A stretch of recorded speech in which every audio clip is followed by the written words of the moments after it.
حضرت آدم علیہ السلام کی وفات کے 1000 برس تک لوگ اللہ تعالیٰ کی توحید پر قائم تھے۔ پھر بعض نیک بندوں کے انتقال کے بعد لوگوں نے ان کے مجسمے بنا لیے اور دھیرے دھیرے ان کی پوجا شروع ہو گئی۔ اس طرح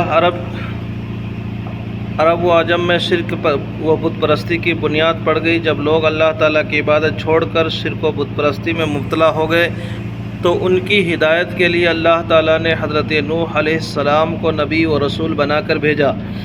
حضرت نوح علیہ السلام کا شمار دنیا کے عظیم ترین انبیاء علیہ السلام میں ہوتا ہے۔ وہ سب سے پہلے نبی اور رسول ہیں۔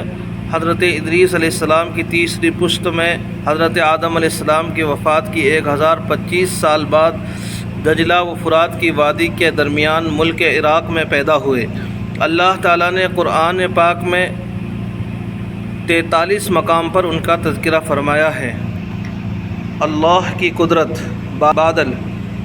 اللہ تعالیٰ تیز ہواؤں کے ذریعے بکھرے ہوئے بادلوں کو فضا میں جمع کر کے ایک دوسرے سے ملا دیتا ہے، پھر ان بادلوں کو برف کے پہاڑوں کی شکل دے دیتا ہے جن کی موٹائی سینکڑوں فٹ ہو جاتی ہے۔ ان کے بکھرے ہوئے بادلوں کو برف کے پہاڑوں کی شکل میں جمع کرنا اور بھاری بادلوں کو فضا میں روکے رکھنا، پھر کبھی ان کو اولوں کی شکل میں گرا کر زمین پر تباہی مچا دینا اور کبھی پانی کی شکل میں برسا کر پیڑ پودوں کا اگانا، اللہ تعالیٰ کی قدرت کی کتنی بڑی نشانی ہے۔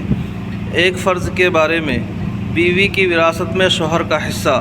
قرآن میں اللہ تعالیٰ فرماتا ہے تمہارے لیے تمہاری بیوی کے چھوڑے ہوئے مال میں سے آدھا حصہ ہے جبکہ ان کی کوئی اولاد نہ ہو، اور اگر ان کی اولاد ہو تو تمہاری بیویوں کے چھوڑے ہوئے مال میں چوتھائی حصہ ہے، تمہیں یہ حصہ ان کی وصیت اور قرض ادا کرنے کے بعد ملے گا۔ ایک سنت کے بارے میں، وضو کا پانی کھڑے ہو کر پینا۔ حضرت حسین رضی اللہ عنہ بیان کرتے ہیں کہ ان کے والد حضرت علی نے وضو کیا اور وضو کا بچا ہوا پانی کھڑے ہو کر پیا۔ میں نے تعجب کیا تو مجھے دیکھا اور کہا کہ تعجب کی کیا بات ہے؟ میں نے رسول اللہ صلی اللہ علیہ وسلم کو اسی طرح کرتے ہوئے دیکھا ہے۔ فائدہ: وضو سے بچا ہوا پانی اور آب زمزم کھڑے ہو کر پینا سنت ہے۔ ایک اہم عمل کی فضیلت، شکریہ ادا کرنے کی دعا۔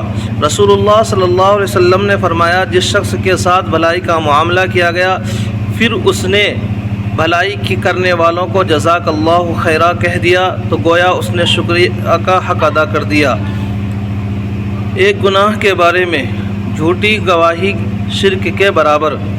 رسول اللہ صلی اللہ علیہ وسلم نے فرمایا جھوٹی گواہی اللہ کے ساتھ شرک کرنے کے برابر ہے۔ یہ بات رسول اللہ صلی اللہ علیہ وسلم نے 3 دفعہ ارشاد فرمائی۔ دنیا کے بارے میں، رسول اللہ صلی اللہ علیہ وسلم نے فرمایا جس شخص کا مقصد دنیا کمانا ہو اور وہ اسی کے لیے سفر کرتا ہو، اسی کا خیال دل میں رہتا ہو تو اللہ تعالیٰ غریبی اور بھوک کا ڈر اس کی آنکھوں کے سامنے کر دیتے ہیں۔ ہر وقت اس سے ڈرتا رہتا ہے کہ آمدنی تو بہت کم ہے، کیا ہوگا، کیسے گزارا ہوگا، اور اس کے اوقات کو اس کی فکر میں پریشان کر دیتے ہیں، اور ملتا اتنا ہی ہے جتنا مقدر میں ہوتا ہے۔ آخرت کے بارے میں، قیامت کا زلزلہ۔ قرآن میں اللہ تعالیٰ فرماتا ہے اے لوگو اپنے رب سے ڈرو، بے شک قیامت کا زلزلہ بڑی ہولناک چیز ہے۔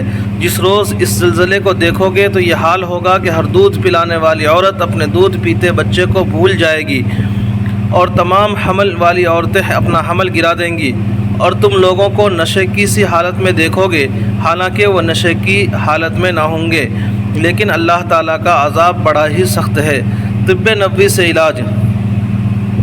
حضرت جابر بن عبداللہ رضی اللہ عنہما بیان کرتے ہیں کہ میں نے رسول اللہ صلی اللہ علیہ وسلم کو ارشاد فرماتے ہوئے سنا کہ برتنوں کو ڈھانک دیا کرو اور مشکیزیں یعنی برتن وغیرہ کا منہ بند کر دیا کرو، کیونکہ سال میں ایک ایسی رات آتی ہے جس میں وبا اترتی ہے، بس جس برتن یا مشکیزہ کا منہ کھلا رہتا ہے تو اس میں داخل ہو جاتی ہے۔ قرآن کی نصیحت۔ قرآن میں اللہ تعالیٰ فرماتا ہے اے ایمان والو تم کئی گنا بڑھا کر سود مت کھایا کرو اور اللہ تعالیٰ سے ڈرتے رہو کہ تم کامیاب ہو جاؤ گے۔ اللہ تبارک تعالیٰ عمل کرنے کی توفیق نصیب فرمائے۔ ہمارے چینل کو لائک اور سبسکرائب کریں۔